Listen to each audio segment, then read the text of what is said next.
Yeah, it's nice to have this opportunity to talk today at this webinar. I'm Matthias. I will introduce myself a little bit later, but our talk is about carbon removal certification with Biochar C-Sink standards. And basically, what we do at Carbon Standards is we develop different standards, methodologies for carbon dioxide removal, and also the quality aspects of biochar.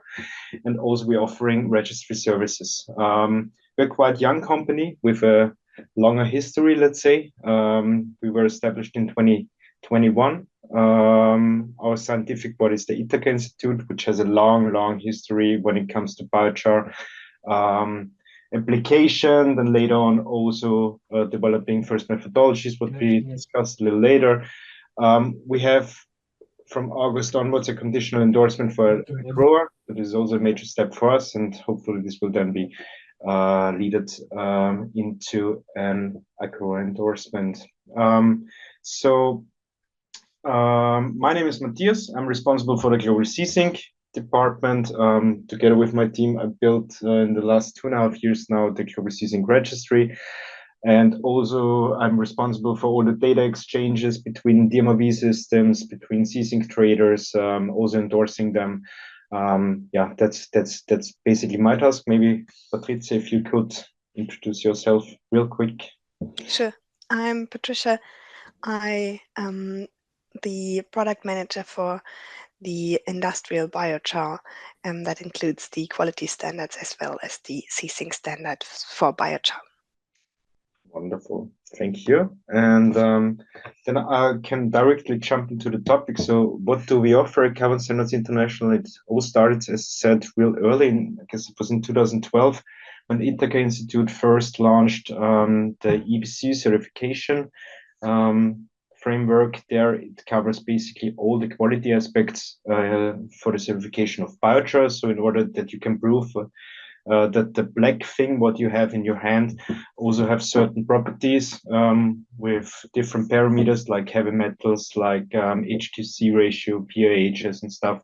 EBC or Ithaca Institute developed their first methodology. Then it all went it growed and at some point Ithaca said, oh come on, it's getting too much work and we need to create or develop or establish a company. And that's why in 2021 Carbon Standards International was introduced. So also what we did, so not only quality aspects are covered from in our portfolio, also we have different climate services. One big department is the Global C-Sink department, where we have different methodologies. For example, the Global Biochar C-Sink, where we cover industrial production of biochar, but we also hear a little more from Patricia. Then we have the Global Artisan C-Sink standard, where we can produce biochar within smallholder farmers, mostly in the Global South. And then we have also other methodologies like tree, where we have cover afforestation, reforestation, and two more standards which are still in the pilot phase with global construction C-Sink and global rock C-Sink, so also covering the enhanced rock weathering process there. Yeah, and on the right hand side, you also see the volcanic farm tool. So basically what we do there is we quantify the carbon footprint of farmers and farm levels, but that's maybe an off topic of today. Maybe to start this webinar, to start this presentation is what are the requirements of different C-Sink certificates, or what are the requirements a customer has when he wants to work with a C-Sink methodology, and especially with one from biochar. So our responsibility is it to really create trust and transparency. So this means whenever you apply biochar, it cannot have, or it should not have, a negative impact on the environment. It is important to really quantify the emissions from the feedstock sourcing till the actual application of the biochar. It's also important that we have the whole monitoring process from the application again into the stable metrics. And it's also important for us to have a clear understanding and also a clear statement on the permanence of biochar. So that's all what we will address today, and what Patricia maybe also explains a little bit more in detail. And then in the end, I will also show what the transparency, or how the transparency looks like for buyers of sinks, of carbon sinks.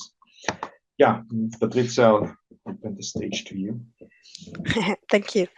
Yeah, I have the pleasure to introduce you to the two different standards that we offer for biochar certification, or for C-Sink certification, based on biochar.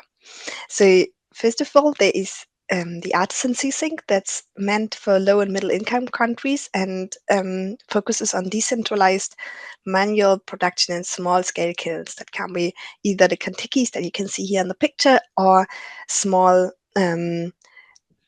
gasifier stoves that can be used for cooking. The biochar is mainly meant for the personal use by the farmers, so produced on the farm and directly applied to the same farm.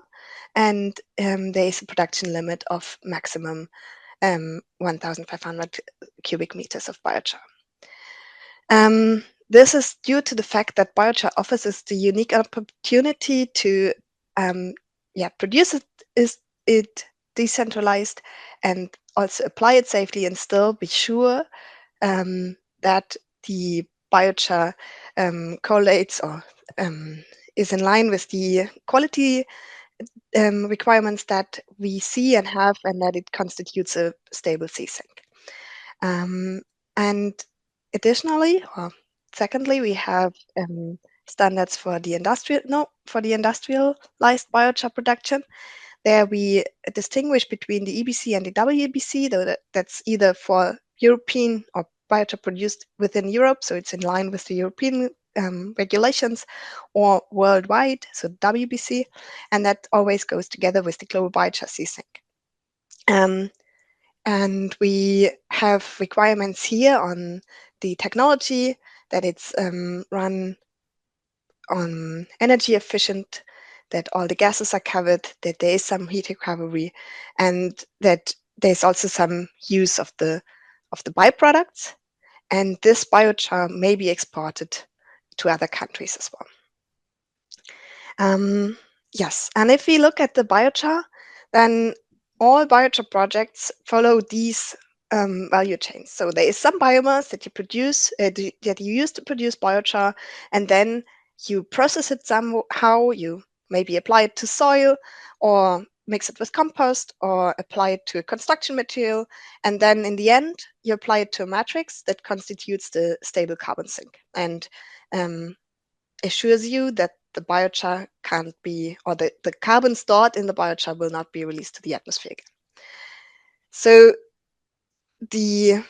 our task is to create a framework and standards that ensure that all these processes, or all these steps, are conducted properly, and with all the safety requirements you need, and all the details that you need to focus on. And it always starts with the biomass. So if you use unsustainable biomass to produce biochar, your whole project won't be sustainable. So that's why we have a biomass positive list for our industrial standards, and for the artisan standards, this list is much shorter.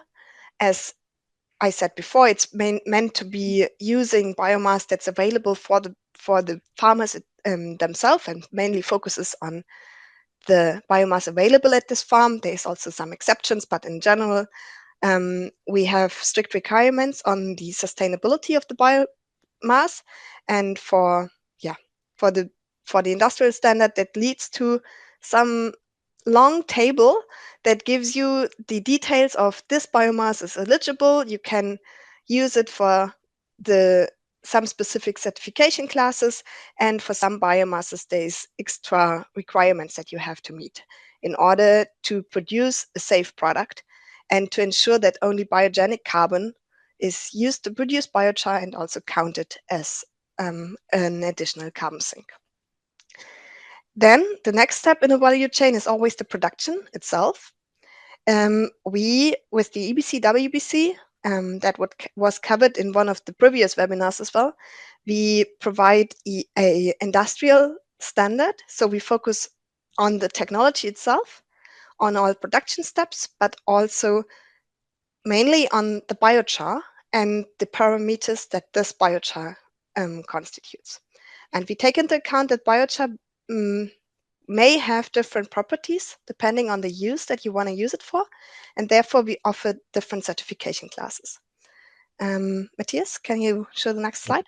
So here we can see the different certification classes for the WBC standard, and the analysis must be done in an accredited laboratory, as we take into account that biochar is not an easy material to analyze. And depending on the parameters that you reach, your biochar is eligible for different applications. With all of our certification classes, we ensure that there will not be harm to the environment. So that's the second the second step that we have in our value chain. And then the last one is the processing and the application.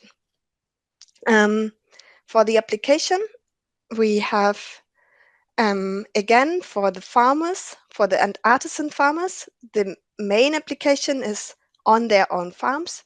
There's also the possibility to trade it if there is farmer networks that gather to a network, and then they can also sell the biochar to different applications. But again, the artisan is meant to be used for biochar that's used on the farm itself.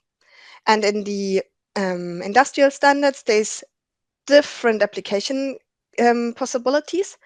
All have in common that they are a safe application matrix, and that if the biochar is mixed to this matrix, we know that it's a stable storage. And depending on the application matrix, there is different permanent fractions of the biochar carbon that we can take into account. And for our industrial standard, we have this matrix list again published, where you can again see for all the different application classes, you see the special requirements for this application. So if we trace all this value chain with a big focus on all the on what I just said regarding the quality, but also we need to focus on the emissions that are emitted in connection to the biochar production, or to the transport of the biochar, or to the application, because obviously we need to offset these emissions before we can issue C-Sinks and use them to compensate other emissions. So in order to focus on these emissions, we have, first of all, the project design documentation that Matthias is showing right now, where you always start with a general description of the project, and then you show how you will monitor the project and how the C-Sinks are calculated. And then this shows you the whole, everything that's taken into account in order to calculate the C-Sink that is then a tradable certificate in the registry. And we also offer the tools to monitor this. Next slide, please. So for the industrial biochar production, we have the biochar tool, where all these parameters that we need to focus on are there as a small field, and the producers can use this tool to enter their data. And then the tracking to this matrix, to the application matrix, is done by endorsed DMOV providers that trace all the emissions and the position of the biochar, so that in the end we know where is the biochar C-Sink created and what are the emissions that have been emitted in relation to the generation of the C-Sink. Depending on it, we offer the possibility to, depending on the application matrix, there is different C-Sinks that can be issued and registered.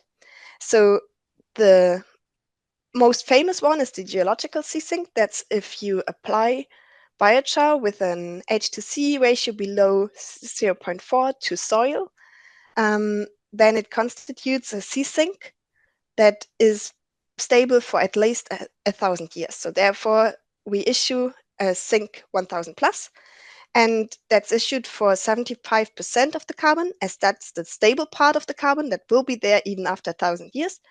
And there is a part of the carbon content of the biochar, the semi-persistent carbon, that degrades after time. So for this part, we also offer a product that's the temporary C-Sink. And the temporary C-Sink can be issued for up to 1,000 years, and it's calculated as the integral for this time span below from the degradation curve. And if you apply, for example, biochar to building materials, you have a combination of these. So you have for this lifetime of the building, you know that 100% of your carbon will be stable. So for the first 60 years, we account for 100% of the carbon.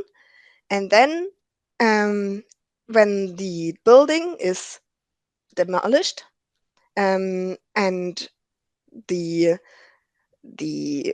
construction materials are applied to landfill, for example, then the soil degradation curve applies. So here you have a combination of a temporary C-Sink where you know that 100% of your carbon is stable for the first 60 years, and then afterwards the soil degradation curve starts. So again, 75% of this carbon constitute a long-term stable carbon C-Sink, but you have the additional part of the temporary C-Sink that you can use as a C-Sink 100.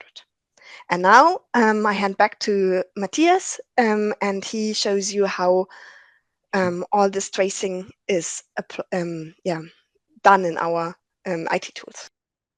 Thank you, Patrizia. So maybe a little bit more practical standpoint. Now we heard a lot about our theory and all the background from the standard. So on the perspective, I'm now starting with the global Biochar C-Sink standard, so the industrial one. It all starts with the Biochar tool. That's an IT tool from Carbon Standards where all the parameters from the production are entered. And once this is done, we have, as Patrizia also said, endorsed DMRV providers,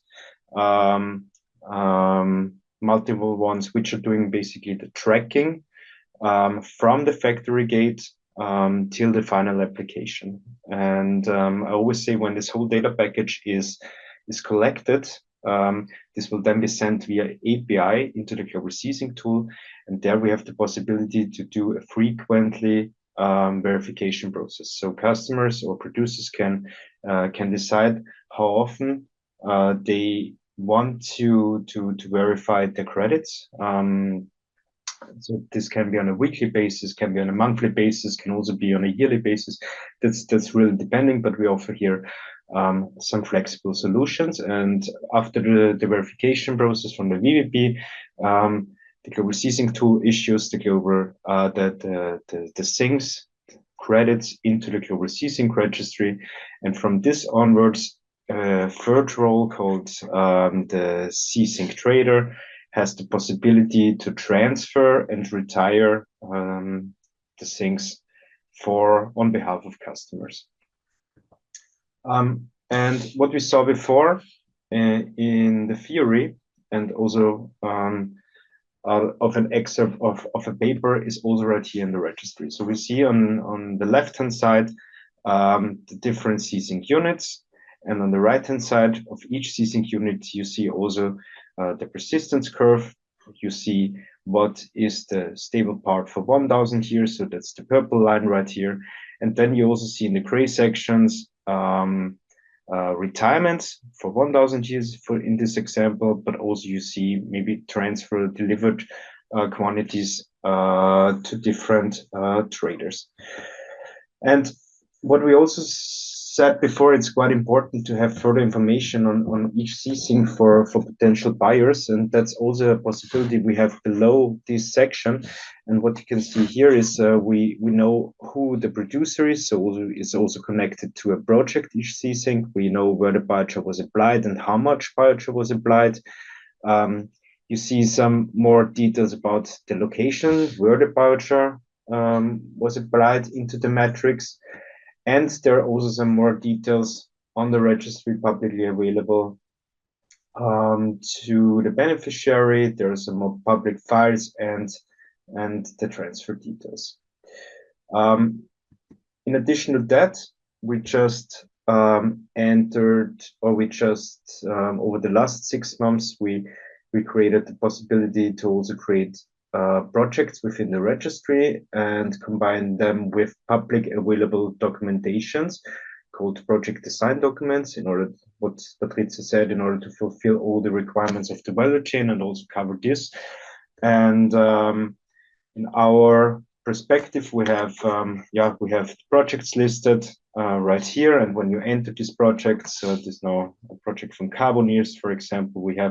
We can see detailed information about the estimated quantity, about the issue quantities, about the retired quantities. Also, the project location is listed, and all the public documentation are also on this project page.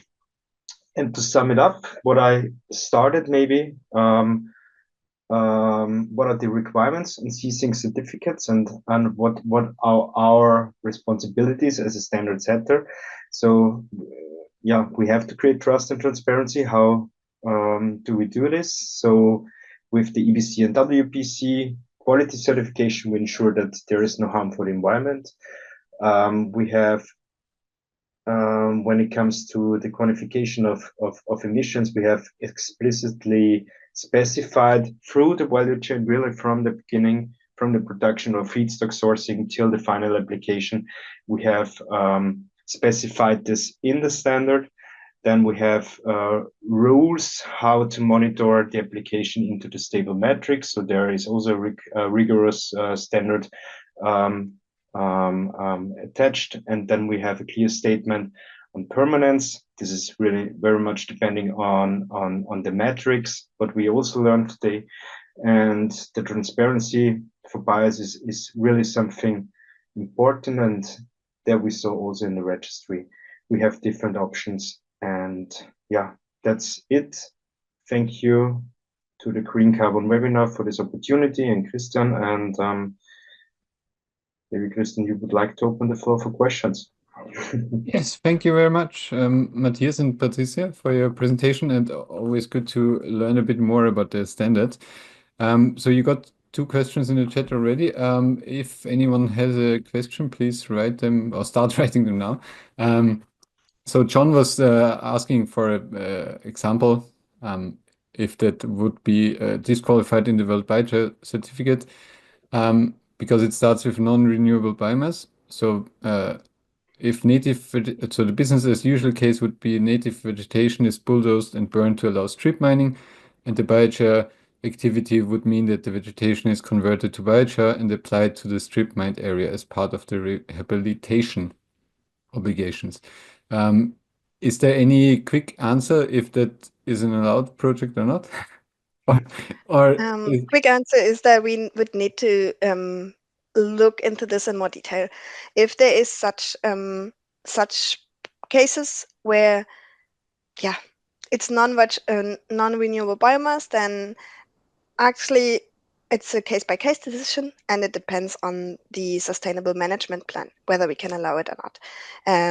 But this would be a case-by-case decision depending on, yeah, the specifics in this specific situation. It also depends on when was the strip mining happening, for how long was it happening, what is the plan after renaturation, and stuff like this. So I can't say this by just this 5 lines. Yeah, no, but a good answer. So, and Dominic was asking, which is, I guess, a topic that you will hear more of now. Beyond HSC, approach. I'm surprised that you didn't mention the inertinite measurement as an efficient tool for assessing the permanent fraction of any biochar.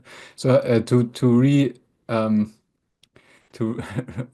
reframe the question, we all know there's a lot of discussion about the H to C ratio now and also the modeling approach behind it.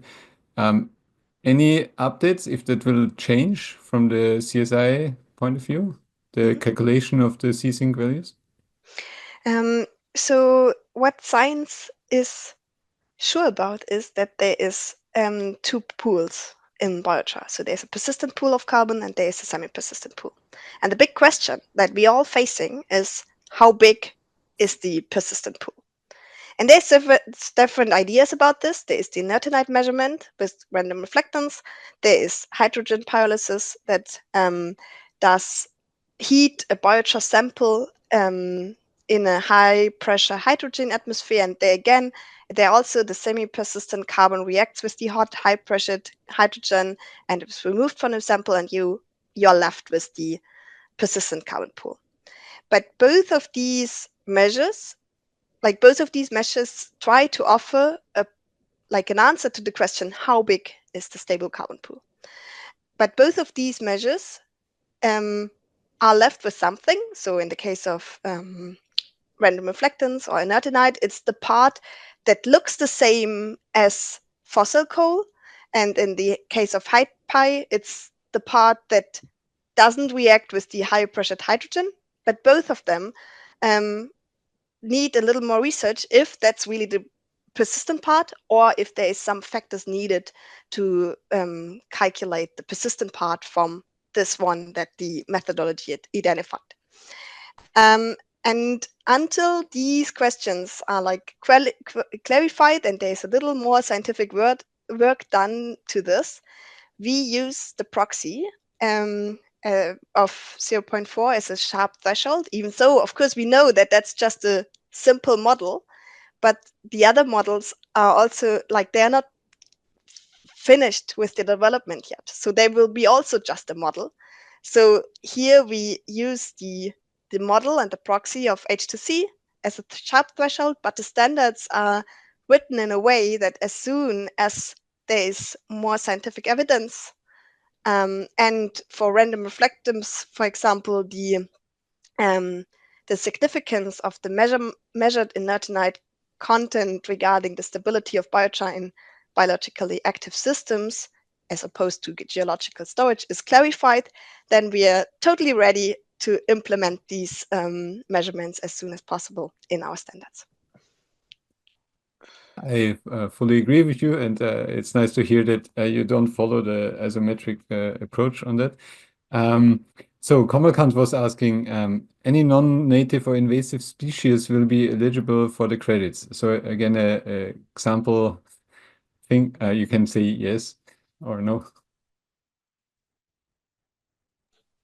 Yes, invasive species are eligible, but that's one of the biomasses where we have the if in the right column of our biomass positive list. So you have to provide a little more documentation. Okay, great. Very nice short answer. And Michael was asking, how many mobile APPs are required when using the global artisan standard? Do you have to use an endorsed DMRV and some or other one from the CSI registry? Yeah, for this case, you only need to use one endorsed DMRV. So right now we are having, I guess, 7 endorsed DMRVs for the global artisan C-Sink standard. And for artisan, it's a little easier because you don't need the biochar tool in the early beginning from carbon standards. That you really start the tracking of the biomass with the endorsed DMRV, and there you just need the one. Okay, great. And last question for myself. So I know at least before we had a very low number of accredited laboratories, at least for the EBC. Is that changing? At the moment, it's still a low number of accredited laboratories, but that's changing. We are, Ithaca Institute is part of, or there's different committees all around the world. So there is a committee working on a DIN standard. There is a committee working like led by USBI. They are working on an ANSI methodology in the US, and there is the round robin tests that every laboratory around the world can take part, and then they can be accredited as laboratory.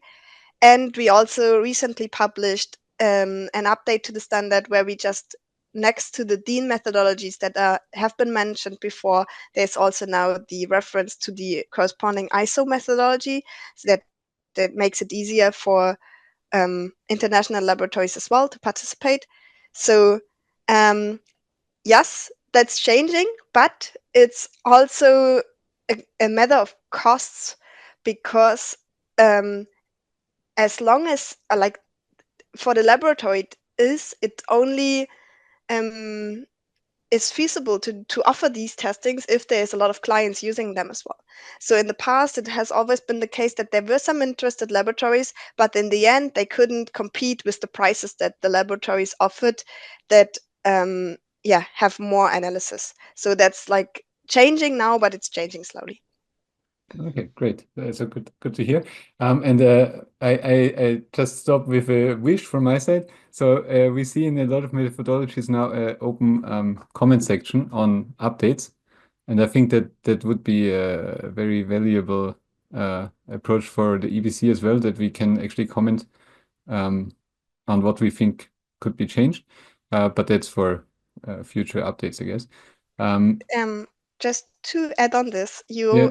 we have a public amendment process. So whenever you have something that you want to have changed, we have this amendment process where you can request for an amendment. So that's the case. You can have public consultation of the projects and of the standards, and they are also public, this amendment requests. So Okay, I haven't seen it, so that's good to know. So my wish is fulfilled already. Great. So